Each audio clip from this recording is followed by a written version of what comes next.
What's up, gems? What's up, gents? It's Natima Cherie, Queen Pin of Diamond Riders and TGI on this wonderful Wednesday, WINS day.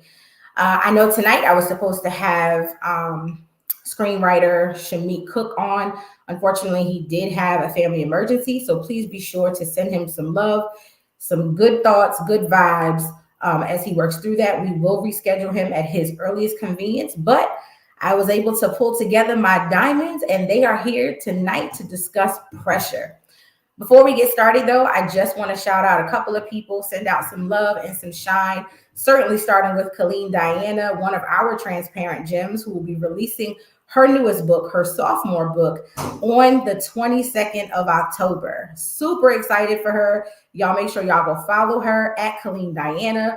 Get on that Facebook page, drop some green hearts, drop some diamonds, and show her lots of love. We are so proud of her. Also want to send some love to my own diamonds who are working on their book, Mommy Duty Never Ends. I'm on a live broadcast. Bye. Sorry, y'all. Motherhood, I swear. Okay, good job. Go. Anyway, I got some of my diamonds with me tonight. We're going to shine and talk about pressure. So let me bring out my first guest. Where is Miss Jessica?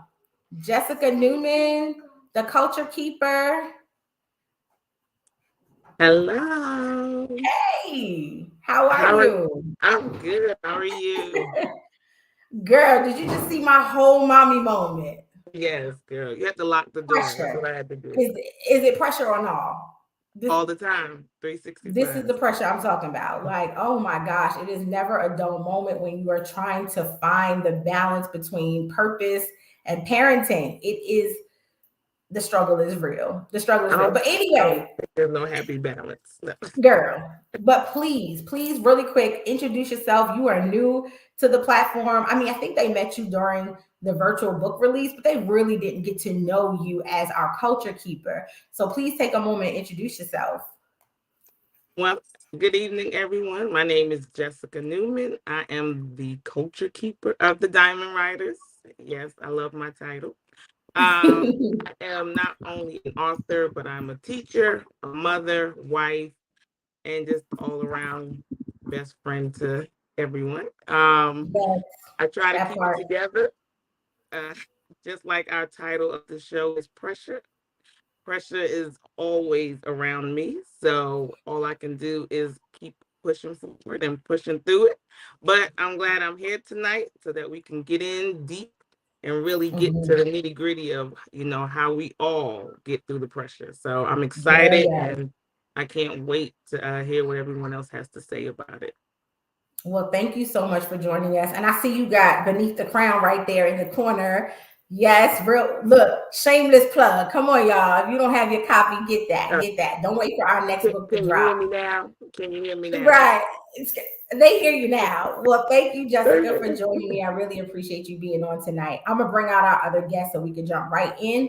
Where is the MV pin? Where is Miss Mel V? Here I go. Hey. Hey there. It's Wednesday. Take a sip. We winding down. It's Wednesday. Look, my water. Pretending to turn. Oh, you got your matching glass. You got your glass like me. I got this. You gifted this to me. I know. That's why I was like, you used that one today. Queen Pin. I use this one every episode. Every episode. That's the one I got right there. I see you looking good in your pink. We are shining in pink all October long. It's a double plug. It's a pink, and we gotta promote Truth Hurts. I gotta. That part. Truth Hurts. That part. Yes. Returning in November, by the way. Returning in November. So y'all stay tuned. Listen, I know they know you, but take a moment, introduce yourself for our new followers, new subscribers, new listeners. Absolutely. Hey, y'all. This is Mel V, the MV Pen, the Vice President for the Diamond Riders. Host of Truth Hurts on the Hustle and Shine podcast. But most of y'all, you know me. Y'all seen this face before, so no intro, not too much intro needed. Right, exactly. Just hit a replay on one of the older episodes. Y'all know who she is. Okay. Well, thanks so much for jumping on. Absolutely. Thanks for having us.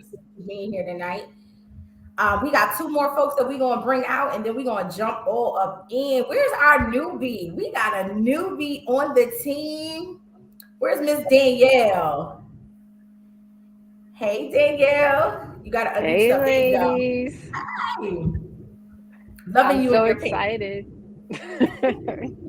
My first Welcome, show. welcome to the show. Thank you so much for jumping on. So again, you are our newbie. You have to introduce yourself. Let everybody know who you are. Well, my name's Danielle, but I'm the Diamond Rider Shine supporter. Excited to be here tonight, my first show, and ready to get into it. Pressure made. That part.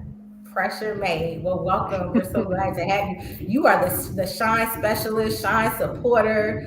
You are our Glow Report editor. Like you are Miss All Things. Okay. So welcome again. And then last but certainly not least, we have one of our veterans, one of our gym favorites. She has been on the Hustle and Shine show quite a few times and always come ready with the gyms. Miss Tiffany, aka the Phoenix. Hey, Thank you. Cuzzo, you look good in Hey, that pink, girl. hey, everybody. How are you? Yes, We are I'm so glad to good. be back here for season 2. Yes, welcome. Again, I know they met you in season one, but please take a moment, introduce yourself, let the gyms and gents know who you are. Okay, I am Tiffany Matthias. I am one true Phoenix. I'm one underscore true Phoenix on Instagram, and I am the director of Northeast operations for everything Diamond Riders. Oh, I'm loving these new titles. Yes, y'all got me super hyped. I'm so glad. Listen, again, gems, gents, we are in our pink tonight because we are shining in pink all month long in support of breast cancer awareness. We want to send love to every survivor, every family member of a survivor. That is not an easy experience. And so we honor your strength and we celebrate you. We stand with you. There is power in pink. And so we are in pink. Ladies, we have a really dope show, but before we get started, as always, we have to jump in the comments and show love to our gems and our diamonds that are supporting us tonight. So I'm going to jump over in the comments. Oh, we got our sister Michelle. Hey, Shell Mac. Much love to you, sis. Thank you for being on. She says, hey, culture keeper. My good girlfriend from high school, Miss Ari. What's up, girl? She says, hey, ladies. Hey, beautiful. Our diamond sister Daisha is on tonight. Hey, Daisha. Now I don't know this person. Who's MCM? Someone, hey, Jessica. That's my friend Malika. Hey, friend. Welcome, Jim. Thank you so much for joining. Michelle says we are shining in pink. Yes, we are, sis. You already know. And then there's somebody here with some love for Danielle. That's my Danielle, who's sister from this? another. That's my sister from another. Hey, sis. Welcome, Jim. Thank you so much for dropping on. Oh, look at our boo, Vanetta. They go one of our shining diamonds. Hey, Vanetta. And then we got some love from a Facebook user that says, hey, Diamond Sisters. Hi, Diamond Sisters. Hi. Come on, y'all. Y'all supposed to be saying hi back. These people dropping us some love. So look, Hello, everybody. how you We doing? are talking pressure. We as diamonds, we know all about the pressure, right? No pressure, no diamonds. But I really want to chat about the different ways that pressure shows up in our lives, whether in entrepreneurship, motherhood, our careers, writing. There is a lot of pressure when we're writing, right? I really want to talk about all of those different elements and how pressure shows up. And I said this in the caption or the bio of this episode that for a lot of people, pressure is a burden, it's a negative experience. But for us, we look at it as a positive force and a motivation to really show up for ourselves and to show up for those in our lives.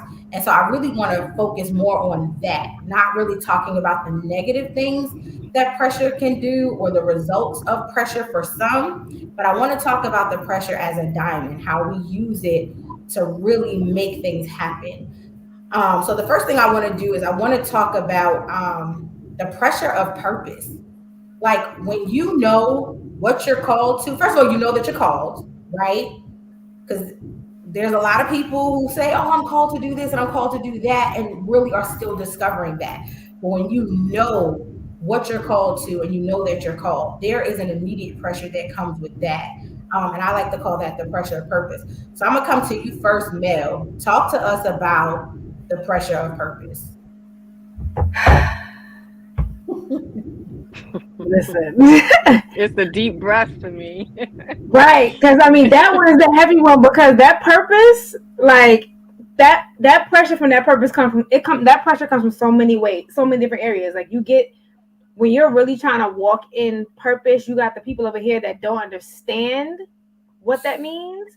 So they get all this pressure, like, why are you always busy? Why you don't have time? Why you doing that? Why you gotta do this? And it's like, listen, because I've figured out my purpose. I gotta do this. So you gotta either get on board or you gotta get going. But then just the walking in your purpose in itself, the stumbling blocks, the doubt, the questions, because it doesn't just because you figured out what your purpose is, doesn't mean that it's just like smooth. Like, all right, I figured it out. Everything's gonna be great. We're gonna hop down this yellow brick road and we're gonna get to the wizard. It don't work like that. Do you know what I mean? So Right. when you're walking in that purpose, like you hitting these roadblocks, you start doubting yourself, you do something, you feel like, well, I'm doing what I'm supposed to be doing. Why is it not working? Why is it not, going the way that I want it to go? Why are more people not receptive? Why am I not getting the money? Like you start going through all of this stuff and it's like it takes money to keep this stuff going. It takes energy, it takes time, and you be drained. And it's like it's like the more you push, it feel like the more pressure gets pushed on your back. Yeah. And it's that working in purpose. It's easy to be flighty. It's real easy to be flighty and just be like, oh, it didn't work. All right, I'm done. I'm gonna do something else. I'm leaving. I'm out. It's a lot to really know that you're called and know your purpose and be like, I'm gonna stick this out no matter what the naysayers say, no matter what the haters say, no matter what my family say, my friends say, my spouse says, like this, I'm clear and I gotta do this. And that sometimes that pressure could bust pipes if you don't really know how to manage it too well. Yeah, true. Yeah. And if you don't have the mentality to look at it through a lens of this is an opportunity, right? This is not oppression. This is not a burden. This is an opportunity. And you said two things that prompted two thoughts in me is one, accountability comes from pressure, right? Because you're thinking, I know that I'm walking in purpose. I can't do things I used to do. I can't be around certain people. I can't act a certain way no more because there's now this alignment of, me recognizing my purpose and then choosing to walk in it. The other thing I notice is people who really not in their true purpose, they don't feel no pressure because it's not yours. You know what I mean? When you out here walking in somebody else's purpose or you out here faking it or this is your faux calling, you're not going to feel authentic pressure because it's not an authentic walk. It's not an authentic calling. It's not an authentic pull. You know what I'm saying? And that's one thing I can, and it's again, not to judge nobody. Listen, you want to be out here faking and missing out on your real life? That's on you. But I want what's for me. And when you choose to go after what's for you, there is an immediate amount of pressure that says, well, then here's what's going to shape you. Here's what's going to mold you. So Danielle, I hear you. Amen. And I'll come to you. I heard you over there. Come on, Deaconess. Pressure of purpose. I mean, just like you and I discussed on a call this week, when those obstacles or that pressure starts kind of pressing down on you and you feel this weight, I always say, or my mindset, because I really feel like it's about mindset, has always been like, I got to get through this because there is something on the other side of this that is preparing me, that's going to help me in my self-discovery, in my path, in my purpose. So, I've always felt that not giving into it, right? But learning from it and appreciating it. And it's just having that open mind approach to it makes all the difference. Absolutely. I agree. Jessica, I'm going to come over to you. That pressure of purpose. I think for me, it's more so of that inner pressure. Like the battles I fight in myself, like is this really what you want me to do, God? Should I really do this? What are other people going to think? I step out on faith. If I trust you, do I put it all out there? So I think that's what I fight with a lot.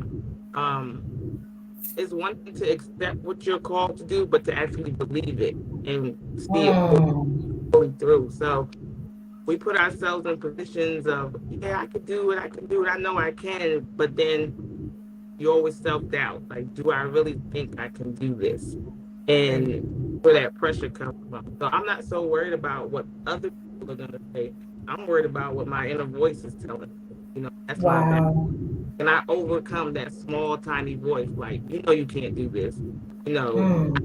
God speak louder than that little person on my shoulder, and know that it's just what God has prepared you for, and He's placed you right here, right now, at the right time to pull you through. So that's what I fight with, that constant pressure of my own inner voice.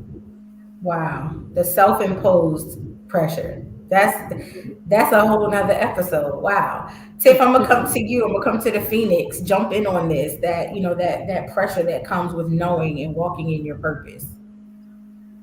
Well, when you're walking in your purpose and the pressure that comes with that, first of all, when something is yours, this is what your anointing is, this is what you're supposed to do. This message was delivered just to you. And the pressure comes from the outsiders who don't understand what it is that you're doing. Like being a part of the Diamond Riders and living in my purpose, I'm not doing it for the financial gain. It's all volunteer work. Like I'm not being paid to, per word I type or the number of books I sell or the number of speaking engagements I show up for yet. But the point of the matter is I'm doing it because this is my purpose. This is my mission. And I'm not doing it for the financial gain. So trying to get people to understand that is, one thing in itself. And, you got to tell them this was a private conversation between me and the Most High. Y'all weren't invited to this call. So just watch. That part. That part.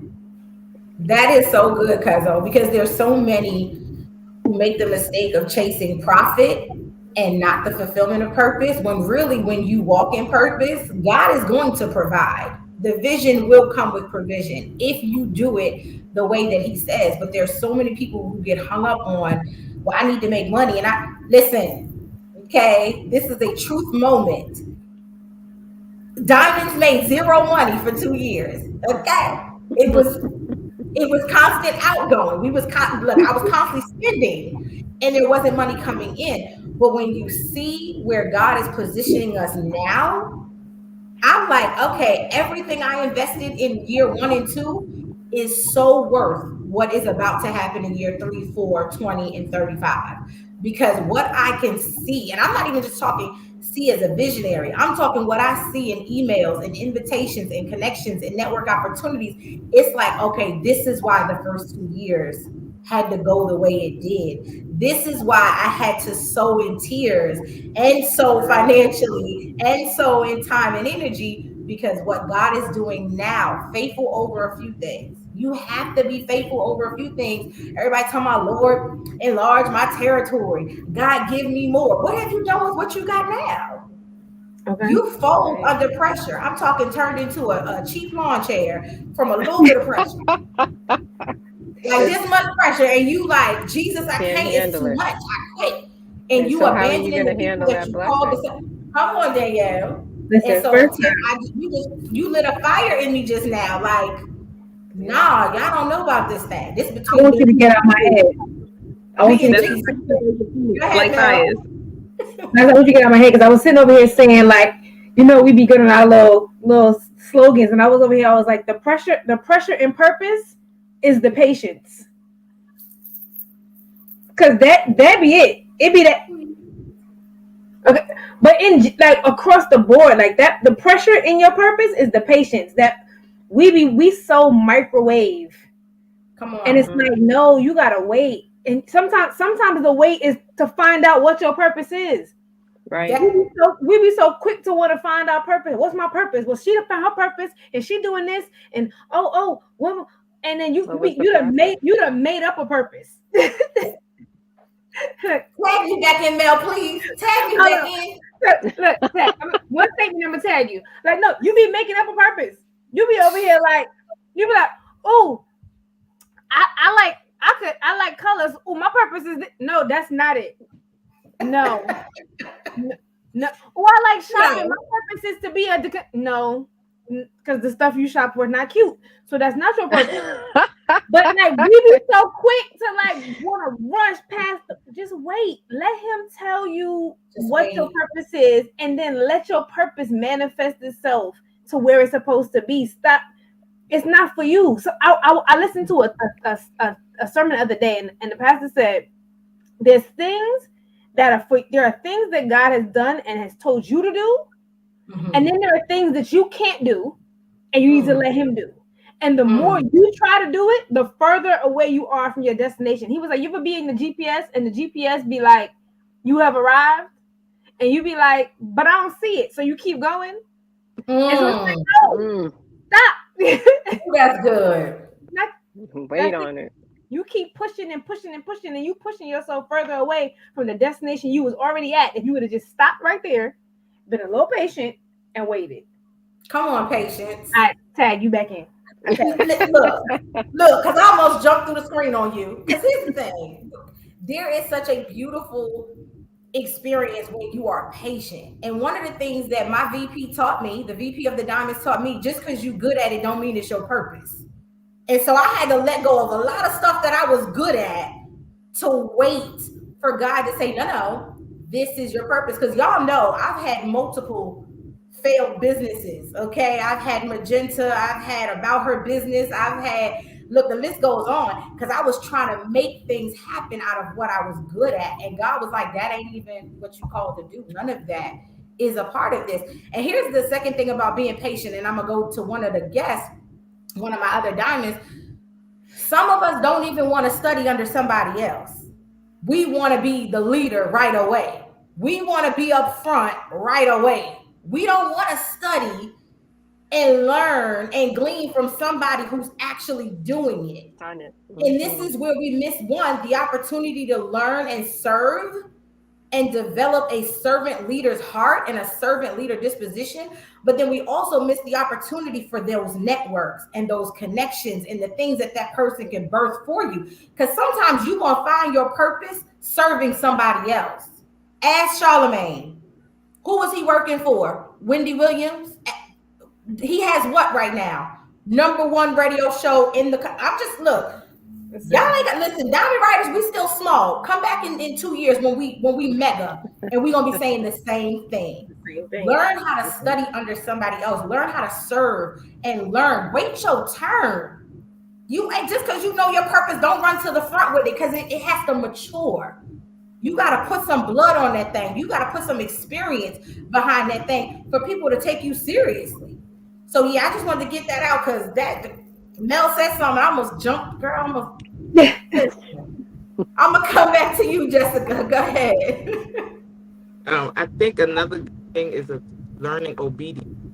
Being obedient, not just to the purpose, but being obedient and following the course and saying, God, I'm trusting you to do this, and I'm going to take time. Even if it means serving under someone, or if it means falling back or waiting that extra year to get that more experience, being obedient and being okay with it, taking that time to mature and grow, so that when you step out in front, you're ready. You're fully developed. You have all the knowledge, and not all the knowledge, but you have enough knowledge to carry you through. That now you can continue to serve and guide other women, men, or whoever it is that you serve, to get them into another position. Because I don't think that the purpose is just for you to be great. It's for you to share with others so that they can be great. That part. So, you got to just, no matter what, it gets tough. Because Lord knows it gets tough. Every day I go to work and I'm like, God, you sure you want me to be here? That. You sure it's this place you want me to be? But and know that what I've spoken already that he's gonna make it manifest. So I have to wait my time. That is so good. That wait gives you time to hear. Yes. Exactly.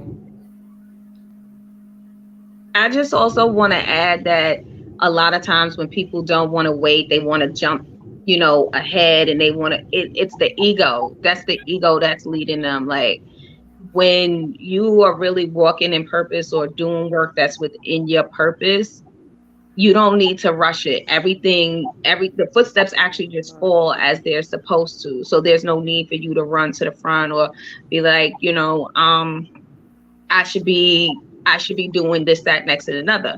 Because truth be told, when the team of first, a year and a half ago was talking about leadership roles, I was like, I'm a born leader. I know she calling me, and I didn't get called. And for like a hot second, I was like, what these girls? You know what? First of all, I didn't even have the mental bandwidth to take on a leadership role at that time, but I was sitting there almost sour that I wasn't called upon to be. So then when I did, it came completely out of left field. I was just sitting here just doing what it is that I do. And that's when she was like, now you're ready to be a leader. So it's all about the patience. It's not when you want it, it's when it's meant to be. That's so good. Go ahead, Danielle. I was just gonna say patience in the process, like just to build on what Mel said, like people kind of see what other people have going on and have the same expectation right away, and not even knowing what that other person's process was to get to that point. It's all about the patience in the process because it's developing you, it's maturing you, to prepare you for what God has in front of you. But That's right. you can skip right over that part if you're too quick on the fast forward button because you think you want to get to where you thought you were supposed to be. It can get confusing, you get misguided, and then you never walk in your purpose. You end up back at the starting line confused. You be so scared of the dirt, of the rough part, and the dirt part. I remember I used to a friend of mine used to do construction, and like his hands used to be like real rough and callous, and I'd be like, you don't want to take them off, like you don't. And he was like, no. He was like, I don't. And I'm like, why? He was like, because he was like, these was like, these happen for a reason. He was like, these protect my hands from what I'm doing. Like for you, it's uncomfortable, and for you, it's like, why do you have that? I'm like, but he's like, but for what I do, it's necessary. Like these calluses are not a burden to me. Like they help me. They make my hands hard and tough so that I can do the work that I need to do. And so we often look at things for other people, and we're like, well, why do you want to do that? That's uncomfortable. And I'm like, that's because it's not for you. Like it's uncomfortable for you because it's not what you're supposed to be doing. Right. That part, because the oil will flow. It's not uncomfortable for you when it's what you're supposed to be doing.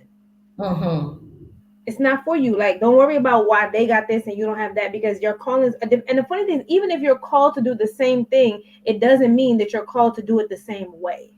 Right. It's gonna look different. That's good. That's right. It's different. It's all different. Like, I was like, I was about to do a whole shameless plug for gym class, but I was like, we're gonna get into that because I was like, we're gonna talk about gifts and purpose. These gifts versus purpose, because that's coming. Listen, what she say, y'all? Gym class. Stay tuned for gym class, y'all. Come on now. You was talking about when me and you had our talk, and I had to talk, and I was talking about what you good at.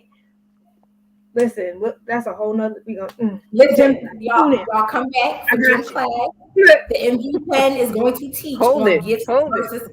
Listen, but there's something you said, Danielle, and something you said, Mel, about trusting the process and then being patient with the process and not skipping steps. And it made me think about, pregnancy and how that works, right? We're pregnant for 10 months, so we're carrying the gift for 10 months. And everybody knows, or at least the parents know, toward the end of that pregnancy, you ready for that thing to get out. You ready to meet your gift. You ready to meet that person. But if we don't follow the proper steps in labor and delivery and we try to jump ahead, we will literally kill ourselves. You can't go to the hospital because you say you ready and then put your feet in the stirrups and start pushing. Your water ain't break yet. You ain't dilated yet, but you trying to push. That's exactly how all your brain vessels. Girl, be done caused an aneurysm or something detrimental to yourself, but that's exactly how you look. When you out here trying to manifest purpose one on your own, leaning on your own understanding, you look crazy because you need a doctor to help you with labor and delivery. You need nurses. You need, you know what I'm saying? Like there's It's the certain people assist. that's supposed to be involved in your labor and delivery process. But if you out here trying to push and birth this purpose on your own, you can literally destroy yourself. You can self-destruct. Let the process flow. I know you excited and you anxious. Let it flow. I have had failed business after business because I kept trying to do it Tima's way. What I saw, what I wanted. It wasn't until I sat still and waited on God that He birthed all that I have in front of me now. And so it was worth the wait because all that I spent and all the energy and time and tears wasn't worth all of that. I don't even have none of that no more. I could have waited and then just got my hands around this. So I just wanted to share that with somebody. If that's you, you like, God, I know my purpose. I know what God called me to. I'm ready to go. Calm down, sis. It ain't time to push yet. It's not time to push yet. Save that energy for the push. Right. Okay? Y'all For the hashtag show. tweet that. Tima said, save that energy for the push. Because it's going to be time to push soon. All right, ladies. I want to jump in the comments. We got like 40 comments over here. Let's see who's saying what, and then we're going to jump into the next topic. Look, y'all, Michelle is lighting us up over here. Okay? Come She on, tagging Michelle. everybody. She is tagging everybody like y'all need to get in on this show. Get in here, get in here, get in here. Miriam, hello, beautiful. She says, oh, the patience is key. Yes, sis. Got to have that patience. Got to. This beauty, is it pronounced Shalana? Am I saying Shalana. that right? Elena. Shalana. She says, that's a word, Mel. Shell Mack says, the pressure in your purpose is in your patience. That part. Come on, we need to put that on a T, a Okay. a Hashtag. mug, something. Talia says, purpose requires obedience. Hello, Diamond sister. Wow, we miss you, sis. Absolutely. Daisha says, there's power in patience when you're trying to find your purpose. Come on, y'all better be tweeting this. Go ahead and tweet and share that. Let the world know what we talking about over here. PPP. Okay, Show Max says, just because you are good at it does not mean that is your purpose. Come on. Mel got me my whole life with that one. I'm going to take one more. Talia says, serving is a gift. Everyone ain't built for it. It requires humility. Everyone ain't got it. Come on. That is all Come on, facts. help somebody, Talia. That's a word. Yes. Help somebody today. Oh, look, our other Diamond sister is here. Hey, Colleen. She says, the word no is a necessity to be obedient. Everything that comes your way don't require you to be a part of it. It don't require a yes. Because sometimes it could be a good idea, but ain't a God idea. And I ain't getting thrown off my square.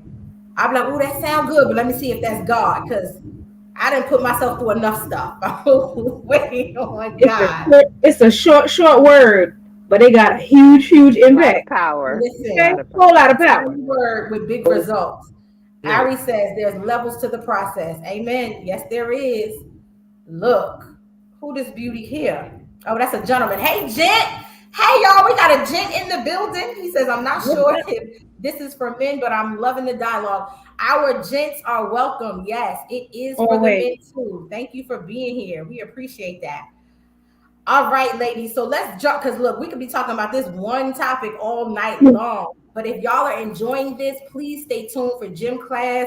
Our diamonds will be teaching. We got special guests coming to teach. If you're interested in teaching a gym class, make sure that you reach out to us on diamondwriters.com/contact because gym class is kicking off later this month or early November. We got a lot of teachers. So if you want to teach or just be taught, make sure that you register.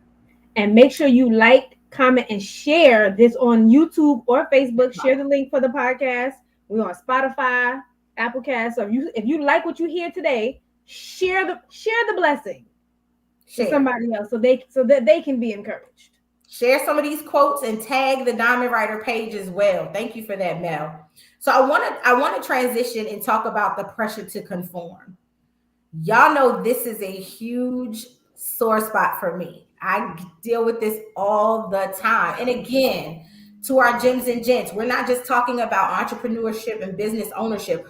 We're talking about any element or facet of life where people are trying to get you to conform, whether it's your parenting style, your style, the way you carry yourself, the way you live. If you're single and everybody say you need to be married now and trying to encourage you to settle, whatever it is, the pressure of Mm. conformity. Let's dive into that. I'm gonna come to you first, Tiff. Let's talk about the pressure to conform and define social expectations. Well, I just want to say for a long time I did conform. I gave into the pressure Mm-hmm. and was unhappy, because I've been told like sometimes I'm too loud for certain spaces. I'm too bright. I'm too what insert whatever it is. And Mm-hmm. so all that did was cause me to shrink myself, lower my voice, and dim my light. So pushing back against that now has helped me. And I said earlier today that finding a space like the Diamond Writers has helped me to be able to do so, because it allowed me to be safe and expressive and be who I am without Mm-hmm. judgment. So that's the first thing you have to do, is you have to release the pressure of being judged. Like, first of all, let it go. Like, anybody can have an opinion or a thought on what it is that you're doing or how you're doing something or whatever it is, but until they're actually in your shoes, walking your life and whatever it is, what they're saying is irrelevant. And some of it may come from the kindness of heart and someone's best interest, but if the message isn't delivered properly, or the person who's supposed to be receiving the message isn't open to receiving that message, then you're just talking on deaf ears. So Right. all of it falls under the pressure of fitting in and being sometimes liked or accepted or whatever it is. And you just gotta be you. Your village will find you. Just be you. Because you'll end up forcing yourself to sit in a box in an area that you're now uncomfortable in, because that's not where you're supposed to be. That You're not part. supposed to be there like that. So Mm, mm, that's what I mm. can say. I so needed that. Thank you for that. You have no idea how confirming that was. I'm gonna come over to you, Danielle. The pressure of conformity. Um, I've never been good at it. Mm, I've never been good at it. And my friend that's actually on here, Shalana, can attest to it. I've always gotten negative feedback about my demeanor, because people tend to judge me based on a facial expression, or, I came in and didn't say hi right, or, things of that nature. And I've had these discussions with people very close to me. They're like, the people who are for you are for you. They'll see past that. They'll mm-hmm, learn the person that you are. And so when I mm-hmm, would try to overextend myself and call myself being more pleasant, it felt fake. mm-hmm, It didn't feel like me being my genuine self. And mm-hmm, so um I've never been good at it, even at work. mm-hmm, It's a good and a bad thing for me right now. And I'm brown. It's a good and a mm-hmm, bad thing for me right now. So but what I find is when I'm true to myself, things always work out for me, mm-hmm, even at mm-hmm, work. There's that one person who sees me and understands where I'm coming from and knows that it's not ill will or ego, right? So mm-hmm, when people are for you, you don't need to conform. They'll appreciate the person you are and the value you bring. mm-hmm. They'll see past it. And I so know I've that's I've right. it's been my struggle, but not my struggle, if that makes sense. Mm-hmm, It's been mm-hmm. theirs, not mine.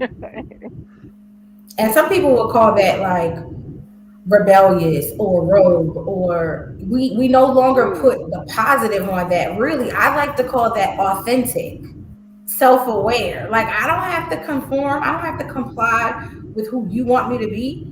Like Tiff said, my entire life, Tima, you too loud, you too bright, you too New York, you too, it's always your too.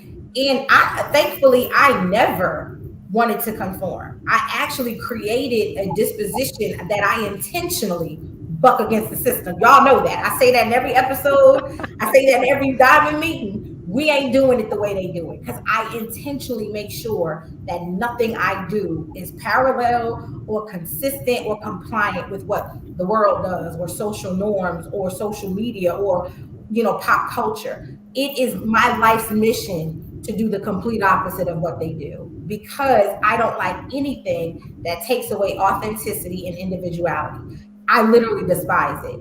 And so conformity is not for me at all. Y'all know. Y'all already know. But I'm gonna come to you, Mel. I see your face. Like I'm gonna come over to you. Because I'm just like Danielle was talking, and in my head I was like, because she's talking about her facial expressions. Like I get it all the time.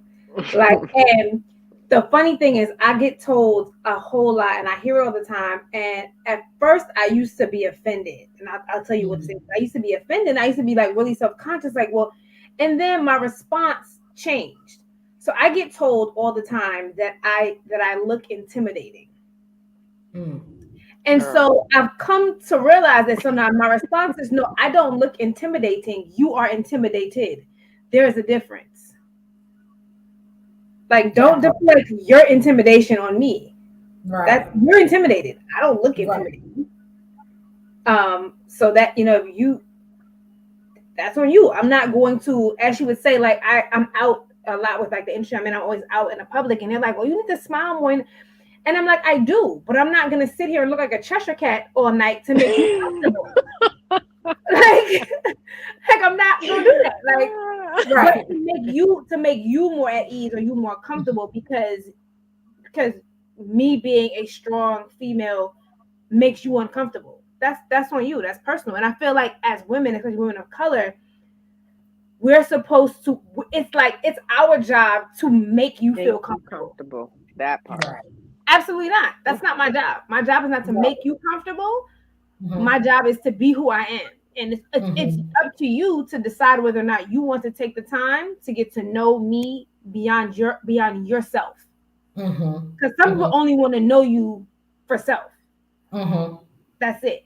And so if you don't fit into what their perception of how you should be for them works, then it's like, what's the problem? And I'm like, I'm not the one for that. I've never, as like Natima, I've never been the one to want to be the norm and fit in. I'm to the point where I don't even like my clothes. I've gone outside and seen somebody in like a shirt that I have, and I'm like, oh, let me get somebody's. I don't want to look like or be like anybody else. Like I don't want to shop at the same stores that everybody shops at. I just don't want to. I don't want to feel like I have to be a certain way to be accepted or to fit in or to blend in. I don't feel like, I have to talk a certain way. We from us New Yorkers, we talk with our hands, and I'm like, listen, it's who I am. I mean, and not to say that you shouldn't grow. There are things that, of course, with growth and development that you should change. And saying, well, that's who I am is not an excuse. There are things you should, but I'm not going to change because it makes you because you think that I should change. And then the crazy part is the Diamond Riders as a whole are like defying social expectations because we are a group of women of color, and we not on here throwing shade. We not fighting. We not calling each other out our names. We not your baby daddy was my baby fault. We not doing all that. And so people are like, "What do you mean? Like y'all are a bunch of black women that get along?" Right. Like, and so for some people that it's not entertaining enough. Right. And I'm like, well, that's okay, because then this ain't for you. This ain't for you. Please tune off. Tune off. And please retract your application. Like this ain't for you. That's what we doing. It's okay. But it's crazy that because we are drama free and because we are not fitting into what society says we should look like as African, or not acting the way we act as women of color should act. Then we're not demeaning ourselves. This isn't good. Right. How dare you? Or it's not gonna last, or it's not real, or and again, it's not to say that we're perfect. No, we have disagreements, but we respectfully disagree. And if somebody having a moment, have your moment, and then come back when you over your moment. But like you said, the integrity and the foundation is built on sisterhood and respect, and collaboration. And Mel, you said something so key about not conforming, and Tiff said it earlier. When people are like, oh, you're to this, you're to that. I posted this a couple of weeks ago, realizing when people say that to me, what that translate is, I don't like how comfortable you are being yourself.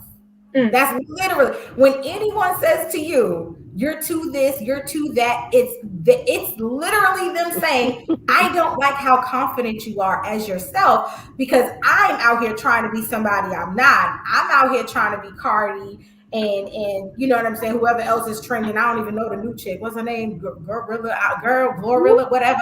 You out here trying to be everybody but you." And when you come in contact or you encounter somebody who's authentically themselves, unapologetically themselves, you're bothered.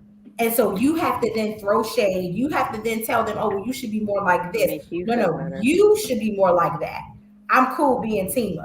Light skin, loud Tima from Queens. This is who you finna get. You getting her in corporate. You getting her as a diamond leader. You getting her on Facebook. You getting her as a Maya mama. You getting this same version of her. Okay, this is who you getting. And guess what? People have learned to love and accept me as I am. So get comfortable with being who you are and watch everything around you change. Jessica, I want to give you an opportunity to jump in on this good pressure to conform. For me, I'm like total opposite of everybody. I never wanted to be the spotlight.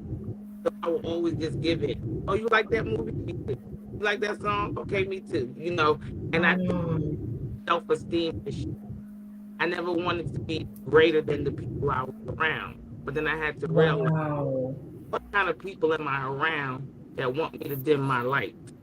So once I did an evaluation of my circles, I had to start eliminating some people from those circles and realize that my light is supposed to shine and that the people I'm with should be shining even brighter so that I can have something to achieve and strive for. So once I did the issue of my self-worth and I knew that I was good enough, I didn't have to conform to what they wanted. But the problem with that was the backlash. Oh, you acting different now. Why are you funny acting? Why are you changing up? Why you don't want to do this? Why you don't want to do that? Because I didn't set boundaries in my life and I realized who I am. And now I know what I want and I'm okay with that. Now that you're not okay with it, now you're uncomfortable. But I'm not you. I'm here to make sure that Jessica. So I'm going to do me and be happy with me. And then those that are around me are the ones who do not. So the circle is smaller, it's more of quality than quantity. Come on. Listen. All day, quality over That quantity. part. Listen. Somebody said I was having I have two comments. One is I was having a conversation about something and somebody said to me, I was talking to somebody like about growth and how you succeed and advance and things like that. Somebody said to me, if you are, in a nutshell, if you are like the strongest person in your circle, you need to change your circle. Facts. Because at the end of the day, if everybody around you is down here and you up here, who's gonna push you? Who's gonna pull you up to be like, come on? So they was like, if you are the strongest person in your circle, you need to reevaluate your circle. Period. And I was like, and that's something. It was like, yep, let me change who's around me because maybe I'm stuck right here because the people attached to me can go no further than where I am. So I gotta change. But then, I lost my. We was talking about conforming in society, and you was like, everybody out here trying to be like Megan and this and that. Again, I have a lot of these conversations. This is why I be getting my content for these shows. But we were talking about like people who are out here trying to like conform or structure their lives based off of like these reality TV stuff. And like this is like their Bibles. Like they're watching this stuff and they want to be this and they want these and this is what they want. And I'm like, do y'all realize that you are trying to formulate your real life off of scripted TV? That part. Like reality TV is not real. Like they get to call cut, they get to do retakes, they get scripts, people get implanted, they get to decide who they want to put in what scene and who they don't want to take in what scene. And then after they're done, they go back in and they be like, we didn't like that scene, let's take that out, let's put these together, and then boom, here. This I'm like, y'all watch a show for 45 minutes to an hour that it took them 5 days to record. And they should be focusing on why they're so disconnected from reality that they look into this for guidance. Right. And I'm like, you are trying to make real life decisions. Yeah. off of scripted TV. Like you might as well turn on Looney Tunes and decide you want to run around the house and bop people over the head with a mallet, because it's no more real than what you watching on TV. For real. You want to have the fashion that they have. You want to wear the clothes that they have. You want to do all that, and guess what? They ain't paid for half of that stuff. It's either part of wardrobe or somebody gave it to them so that they could wear it to promote it. On the show. Exactly. Yeah. Exactly. But you out here can't pay your rent because you done went outside and spent $800 on some shoes because you want to be like the people on TV. They don't even pay for the house that they live in. Nope. In the process. Not at all. Stop Yep, trying to conform. in a friend's house. It's like, if you won't conform, can you conform to real life stuff? Like, stop trying to conform to fictitious, made up situations. You'll never get there. Right. It's impossible. And the crazy thing is, like, dreams and goals and opportunities are not one size fits all. And so when you are out here faking and being someone else or trying to emulate someone else's life, you rob yourself of the opportunities and the doors that God is trying to open for you, because you're not even in position to walk through. You over here knocking on the door for Melanie when God is like literally leaving you the key at your door. It's sitting under the mat and that door stays closed your entire life because you were so busy standing at somebody else's door. And I'm not even talking celebrity comparison. I'm talking regular everyday people that you scroll past on social media and you're like, oh, her life is so great, I want her life. Stay in your life. Stay present in your life, because you do not know, one, what it's costing that person to be who they are, to have what they have, to live what they're living. You have no clue what they've been through. And then you don't know what's in store for you. Stay present in your own life so that you get what's for you. Some of the top comedians and, you know, some of these trending influencers literally are famous, most of them. Some of them are gimmick, but a lot of them are famous because they've been their authentic selves. Tabitha Brown has been Tabitha Brown from 7-8 years ago. You're seeing her notoriety now. You're seeing her fame now. But go back to YouTube almost like 8 years ago. She's been consistently herself, and that's what opened doors for her. Same thing with the girl B. Simone. She's been the same person this entire time. And then she got noticed because she was being her authentic self. We got enough fakes and phonies out here. We don't need no more of them. There's only one of you, and that's what the world needs. You have no idea what's in you. You might be looking for the thing that's in the mirror. So my dang, I just wish it was somebody out here doing this. That's you. Right. You out here looking for something that don't exist. That's you. They can't handle the pressure. They can't. Or you out here looking for something that don't exist. There's so many people out here that want the pot of gold, and they so busy looking for a leprechaun. Like, they walking past the gold. Walking past the gold because you're looking for the leprechaun. Like, the leprechaun is not coming. Stop looking for that. Like, we so caught in this fictitious image of what is, that we are missing the tools, the paths, the things to actually get us what we want. But we want it. But they said the leprechaun gonna bring the gold. Okay, well, do me a favor. You sit right there and wait for the leprechaun. And when he comes, when you find him, let me know. Right. Okay. And by the time you find him, I'm gonna be done moved on and went and figured out what I need to do to get it, while you still out looking for the leprechaun instead of doing the work to get the gold. I'm down at the bank and they over there at the end of the rainbow. Oh, okay. Okay. You trying to okay. You trying to get to even that. You trying to find the end of the rainbow to get to the leprechaun. Okay. Good luck. Okay. Can I just add in really quickly? While we're off watching somebody else or looking to emulate somebody else, we have to also remember that there's a possibility and a likelihood that somebody is looking at us, wanting to emulate us. And what is it that we want them to emulate? Do we want them to emulate the copy of what it is I'm copying, or we want to give them an opportunity to see our true authentic selves and then be able to live within their own true authentic self by saying, hey, this person stepped out on a ledge and they just did them. That means I might be able to do it too. But if everybody's sitting here just copy pasting whatever they see on TV or social media, whatever it is, we just gonna run around like what they call them in that movie, the Mean Girls, the plastics. We all just gonna be a bunch of mean girls sitting here talking about you can't sit with us, and on Wednesdays we wear pink. Listen, so many. But y'all get what I'm saying. I know what you're saying, right? No, that's so true. That's so good. That was so good. Diamond Riders are so important because we are different. We are setting the stage, and we are giving, every one of us in this group gives our authentic self. We are not copycats, but when we put together, we're a force to be reckoned with. I love that. When we go out there, you're going to see us as individuals, but we work so well as a team. And then we go out and help these women heal, grow, learn, identify who they really are. I mean, that's what it did for me.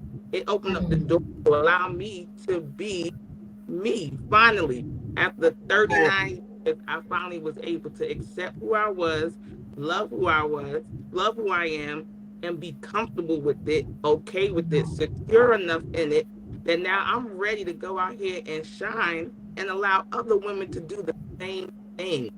Yes. Exactly.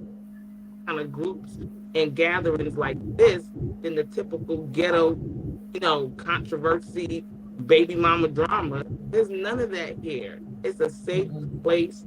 It's an opportunity for you to grow, to learn, to be you, and to your story.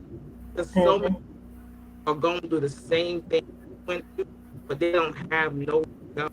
They don't have no trust. They got homegirls, but they homegirls are ready to go tell their story to somebody else and gossip about it. Here, we're to heal you. We're here to help you, so shameless plug. Sign up. We got an interest meeting. But we need more opportunity for women to have these places to go, to be able to in and know who they are and be okay with it. Because if I didn't, my story would have never been told, and I would have still been over here trying to be like somebody else and being just in a regular group below. Now you can't tell me nothing. Can't tell her nothing. I can do it. Okay. That's right. And the crazy part was that's right, Jay. You got to talk about that. Yes. Listen, where my diamonds at? Y'all drop in the comments for me. They in there. DiamondWriters.com/become a diamond. Make sure y'all help them out. Jessica just testified, okay? Jessica just testified. Tip was saying something, and I like she's talking about this conforming. And I'm like, that's the crazy part about it is you conform and conform and conform and conform and conform so much. At some point, you're gonna forget who you are. Like at some point, where do we find you? Because you done conformed and conformed and conformed and conformed so much that how much of you is actually left? Right. You become this simulated version of yourself, and it's like, how can you find yourself if you have no idea who you are? Right. You got to go back through life, picking up all the pieces that you ripped off to put somebody else in that place. Like you don't even know. It's like on social media when people share the memes, you could tell they've cut and pasted from other people's pages.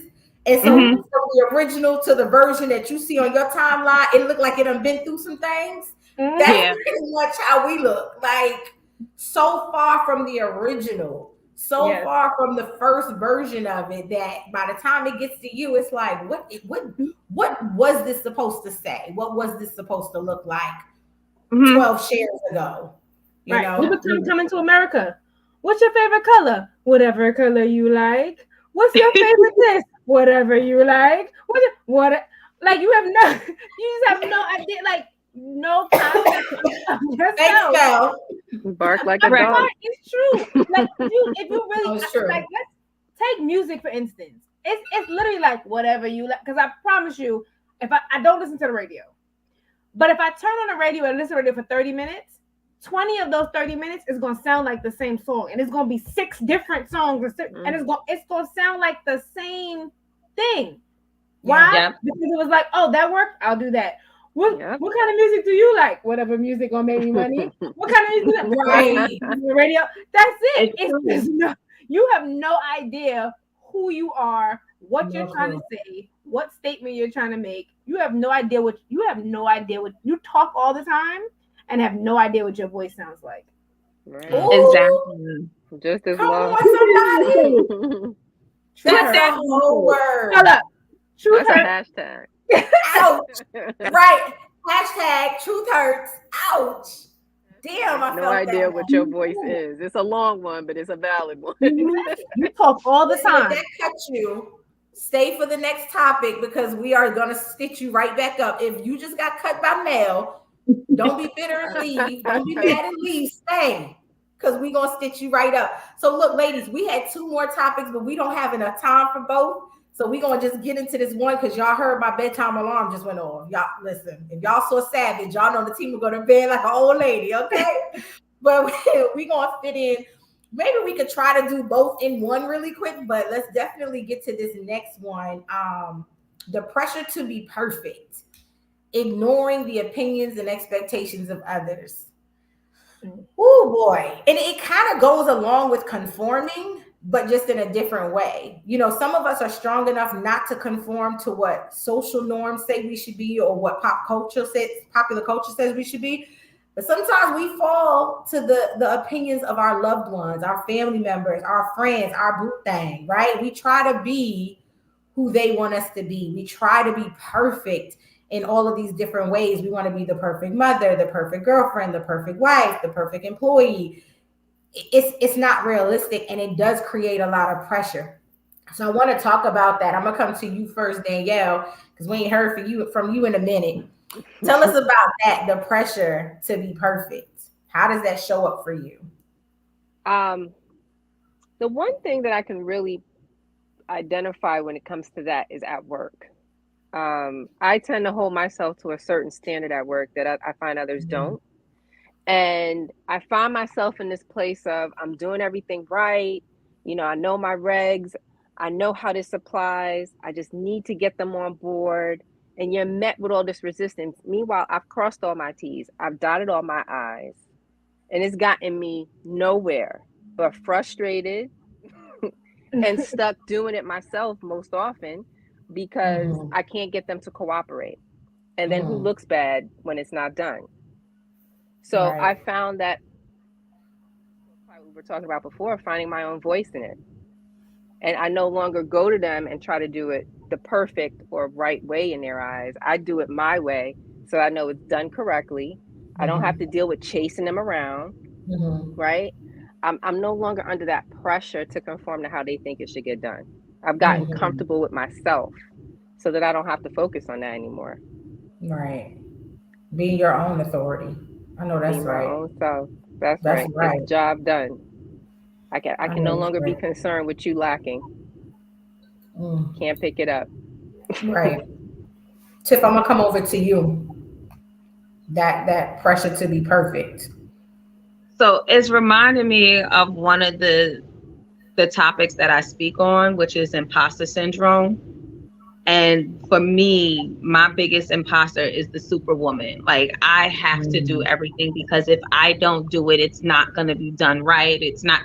And so I put that on myself. Nobody else did. I did. And then when I fall short of being perfect, now I am criticizing and ridiculing and being my own harshest critic, beating my own self down. And now I got to build myself back up. You see, there's a pattern here with this Phoenix thing. I really do live and breathe this, you know.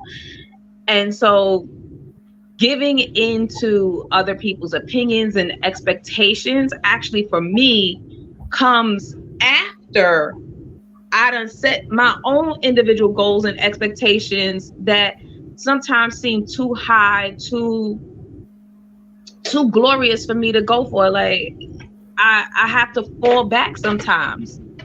You know, I have arguments and conversations with my husband, and he's like, first of all, everything doesn't need to be a win-lose thing with you. I always got to win because I got to be right. And releasing that perfection And that need to be perfect has been something that I've been working on for many years. And there's some days I win, and there's some days that I don't. But we have to overall give our own selves grace when we get into those mindsets of being perfect, whether it's trying to be perfect for ourselves or for somebody else. All you have to do is actually just do your best. And that's right. all anybody actually wants. Right. I love that. I'm gonna come over to you, Mel. I mean, this topic is like near and dear to me. I mean, it's a good 60% of my chapter in Beneath the Crown. This whole desire or feeling the need to be perfect Patty, as I called it, and like that you just have to have everything together all the time, and like you can't go let people know that you're struggling or suffering. And it's a very lonely and difficult place to be in, to try to live up, to try to be something that you physically can never be.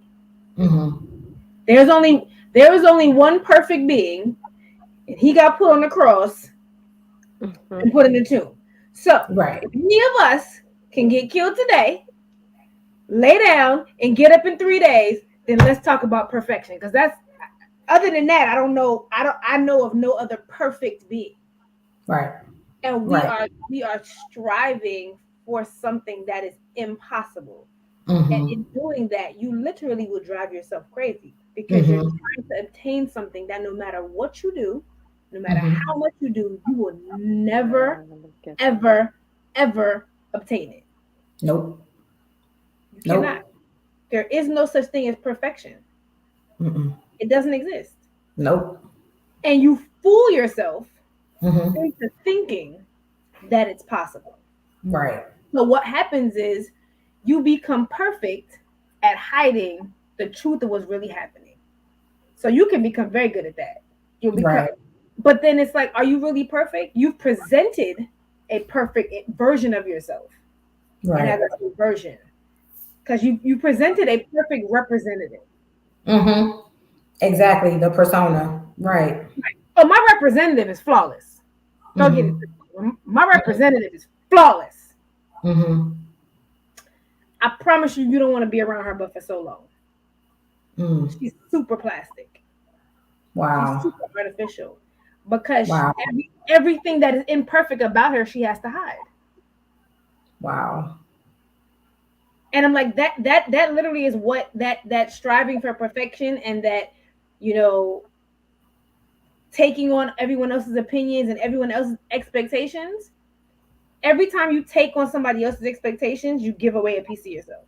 That part. Every time you take on someone else's opinions of what they think you should be, you give away a piece of yourself. So eventually, you can become this perfect image, so to speak. Like Barbie dolls are perfect, right?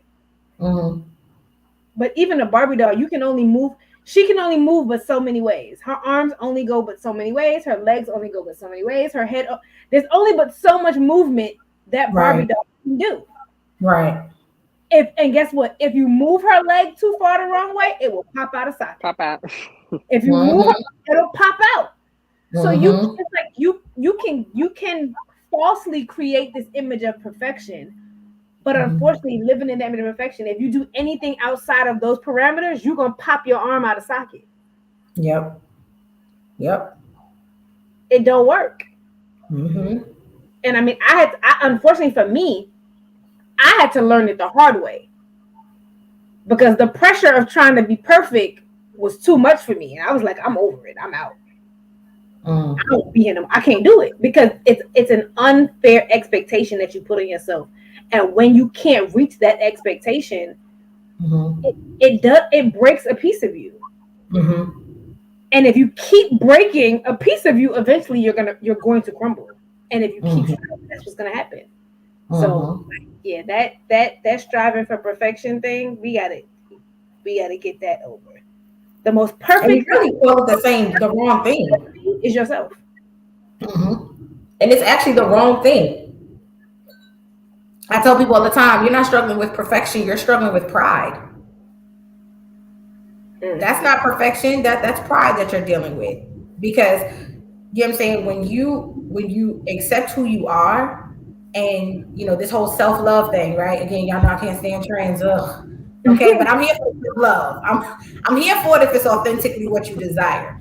But if you just posting it because you've seen everybody else post it, anyway, when you really love yourself and you're really sure of yourself, the greatest parts of you are the flaws, right? The greatest parts of, because if you think of anything that makes us unique, it's that one thing that doesn't look like what other people have. And since there's no perfect person, what makes them unique is that one thing about them, whether it's something they do well or a little bit okay or just don't do well at all. Like, you know what I'm saying? I'm a Latin Caribbean and I can't dance like that. Like, I don't dance well.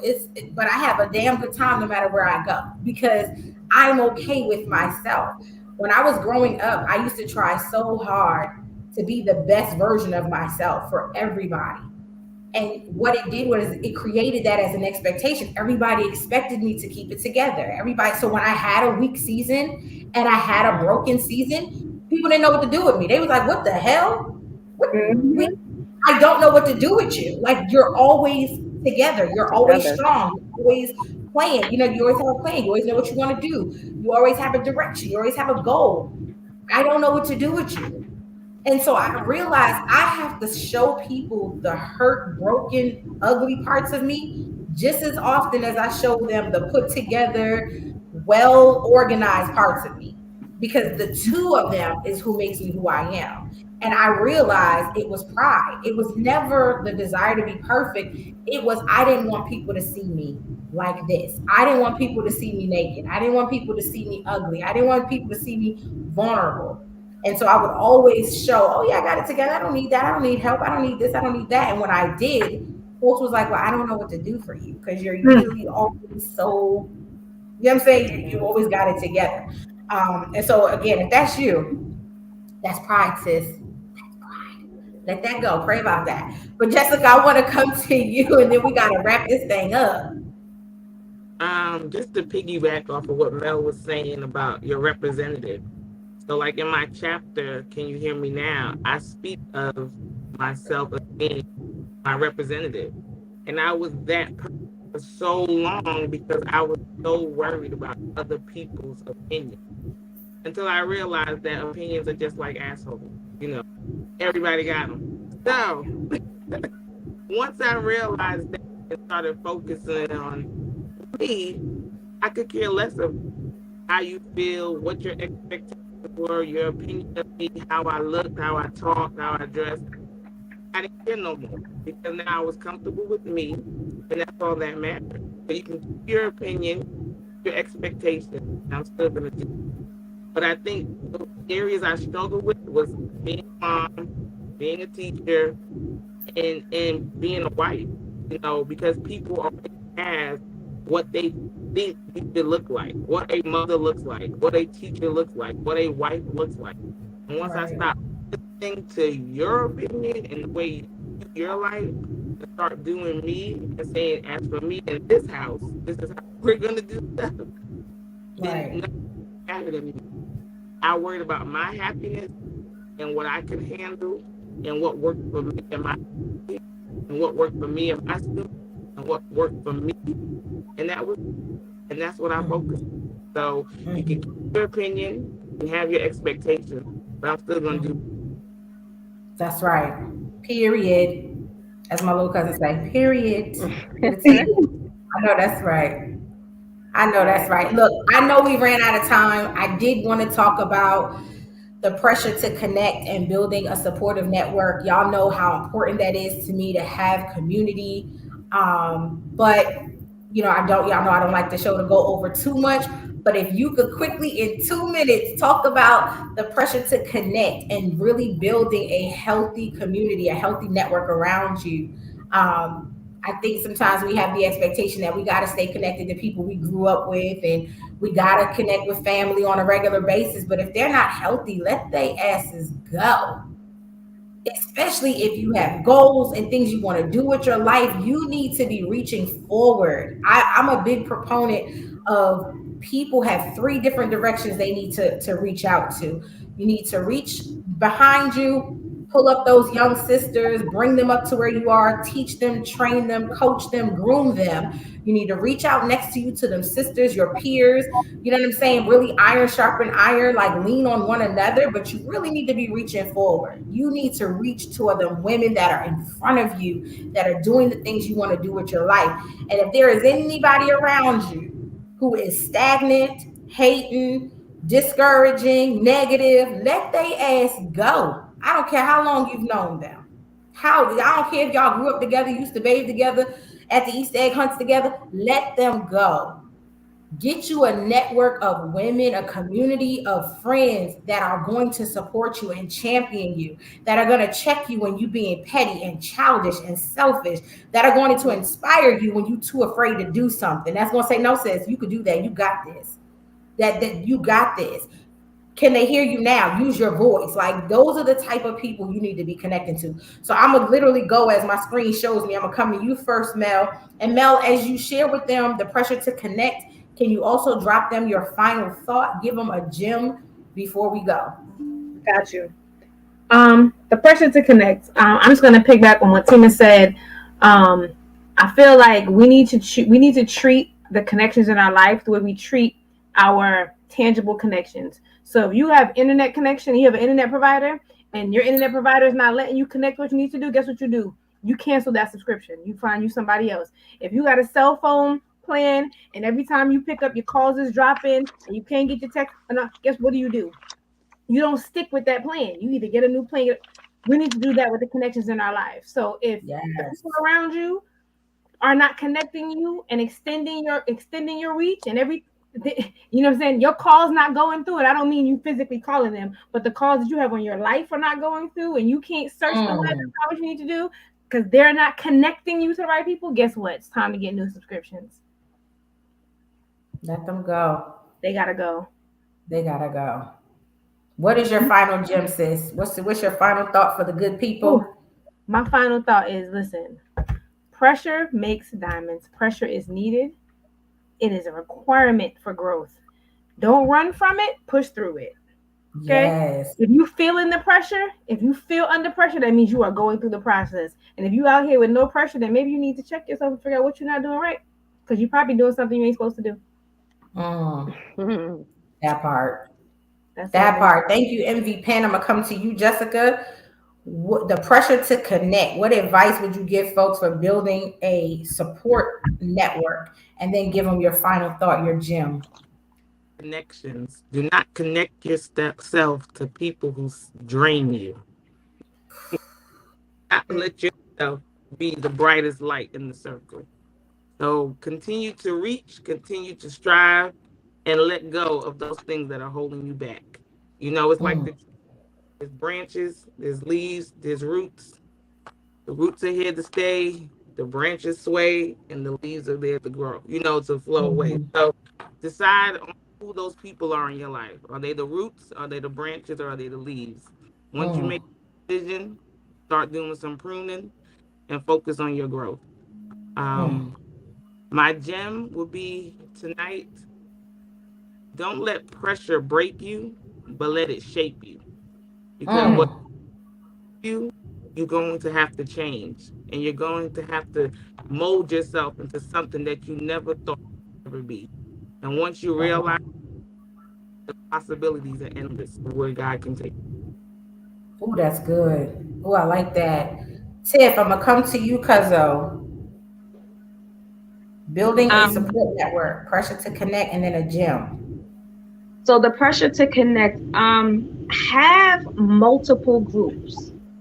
Have different resources that you can draw from in order to keep yourself elevated, and make sure in at least one person in all of those groups is not afraid to call a spade a spade. Like when you tripping, yet your true people that are there for you for your benefit are going to be like, yeah, you tripping. You really need to check yourself and get realigned back with who it is that you're supposed to be. If you all have a bunch of yes men or yes women around you and nobody ever lets you know that you are doing the most, and not like we were talking before, but like, yeah, you, You sitting here talking about you supposed to be living in your purpose, and I don't see you doing that. Like, that's what I mean. Somebody who's Mhm. going to check you on that, and Mhm. understand that each and every day that you open your eyes and you wake up, you have a chance to be reborn into your true self, to live in your purpose,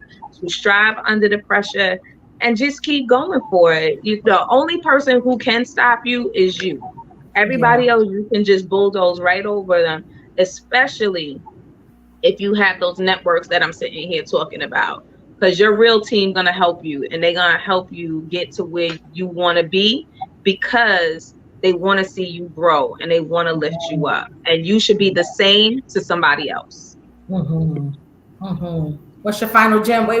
What's your gem? What's your gem? My final gem is wow. Pressure do like diamonds, but you know what? Don't don't be afraid to be an imperfect diamond. Mm. It's okay. Yeah.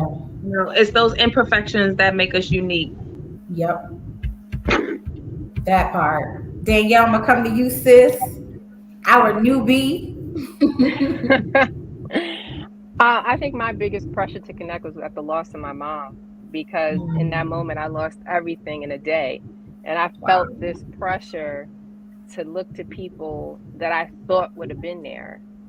And my biggest lesson in that was to believe the action, to believe people when they show you their act through their action, Wow. right? Don't keep kind of forcing yourself into being in their presence and calling and being around them when they're showing you they don't have time for you, or they're not interested in making sure that you're okay, and not even Wow. financially, just a phone call, right?